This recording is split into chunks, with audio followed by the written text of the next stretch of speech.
ఈరోజు సూర్యాపేట మండల పరిధిలో మరి జాటో తండాకు సంబంధించినటువంటి మా వికలాంగురాలైనటువంటి రమాదేవిని మరి అత్యంత దారుణంగా హత్య చేసినటువంటి వ్యక్తిని వెంటనే ఎన్కౌంటర్ చేయాలని చెప్పేసి తెలంగాణ రాష్ట్ర ముఖ్యమంత్రి రేవంత్ రెడ్డి గారికి భారత వికలాంగుల క్లబ్ పరిరక్షణ సమితి తెలంగాణ రాష్ట్ర కమిటీ పక్షాన మేము విజ్ఞప్తి చేస్తున్నాం.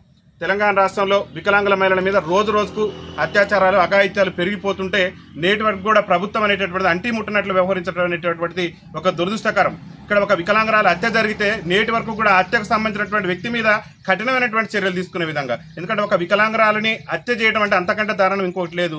ఈ రాష్ట్రంలో ఇప్పటికే వికలాంగుల మహిళల మీద అత్యాచారాలు జరిగిపోతున్నాయి. ఈ రోజు రాష్ట్ర రాజధాని కేంద్రంలో మరి మొన్న మధ్య కాలంలోనే ఒక అంధ వికలాంగురాలు బాలిక మరి 8 ఏళ్ల బాలిక మీద అత్యాచారం జరిగింది. 2 కళ్ళు కానటువంటి ఒక అంధ వికలాంగురాల మీద. ఈ రాష్ట్రంలో ప్రజాస్వామ్యం ఉన్నదా లేదనేది ముఖ్యమంత్రి రేవంత్ రెడ్డి గారు ఆలోచన చేయాలి. దయచేసి ముఖ్యమంత్రి గారికి భారత వికలాంగుల క్లబ్ పరిరక్షణ సమితి తెలంగాణ రాష్ట్ర కమిటీ పక్షాన్ని మేము ఒకటే విజ్ఞప్తి చేస్తున్నాం.